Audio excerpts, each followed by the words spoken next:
Happy Saturday. Welcome to our weekly series on the development progress for Client Planner, the IP cost portfolio planning tool we're releasing for law firms in a couple weeks. So we've got a lot to talk about this week, so let's get into it.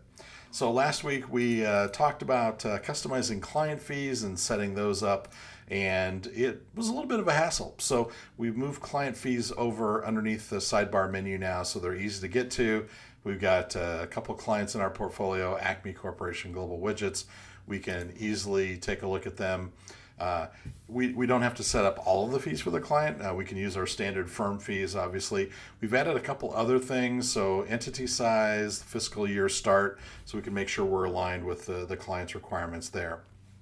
So that's all been added this week.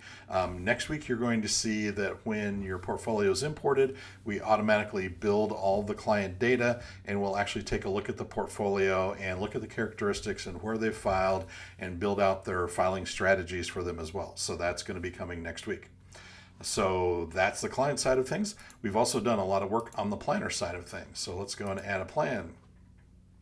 Take a look at this. So this should look pretty familiar.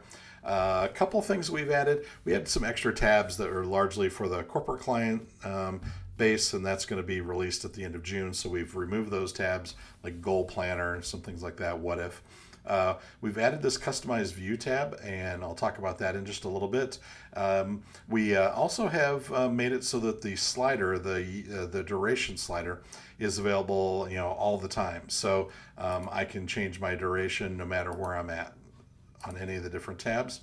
We've also made it so that with a duration slider, it can be slid on the left-hand side as well as the right-hand side. So I can say I want to just take a look at 2025 or 2025 through 2027. So that's some flexibility that we did not have before. So that's kind of cool. Customized View, this is a new tab that we've added, allows you to quickly see. Let's take a look at just the law firm fees. Let's just take a look at the PTO fees. So you can quickly get a view of some of the different segments. I can also just take a look at, I'm only interested in maintenance fees. So easy enough there. A couple tweaks going to come to this next week to make it so I can turn everything on or off. But this is largely in place. The other thing you're going to start to see in this customized view section is the ability to specify different types of charts, different types of views. So we're going to have spreadsheet views. We're going to actually have a fee schedule view, which is going to be kind of interesting. And then pie charts and line graphs and all kinds of things like that. So all of that will be handled here.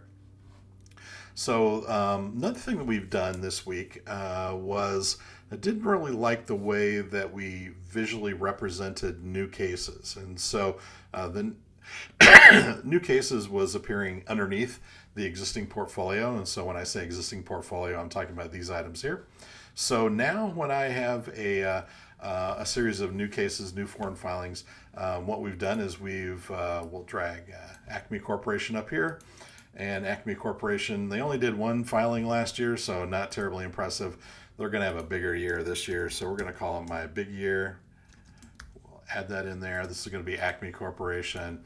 They're going to start out in the United States, and they're going to do a lot more. They're going to do 5 per quarter, so we'll save those. And so now when I drag those 5 filings per quarter up, you'll see that the new applications are put on top. So it's a little bit more visually makes more sense that the new stuff is, the hypothetical stuff is on top, and then the existing portfolio is on the bottom. And when we do the foreign filings next week, you'll start to see that those will go on top as well. So that's updated this week.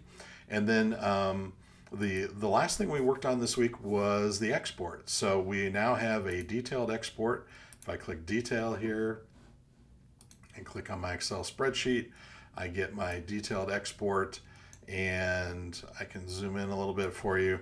So you can see that it's ordered by family. So we've got all of the the various countries. This is sample data. I've got the years, the due dates. As we scroll right, we've got the estimated any translation costs, the cost per matter, and then estimate for Q1, Q2, Q3, Q4 with totals down at the very bottom. And then we do it by year. So this is 2024, 2025, 2026, 2027. So no matter what you set it to on the planner screen, it's going to be updated and will show in the Excel export, which is pretty cool also. So that's where we're at this week. So next week, as I mentioned, you're going to see a lot of work in the client section. So automatically building client plans based upon the portfolio data. And then we're working on foreign filings next week so that we can start to add in the different strategies for EP, for PCT, etc. And so you should see that. So that's it for this week. Thanks for tuning in and look forward to talking to you next week.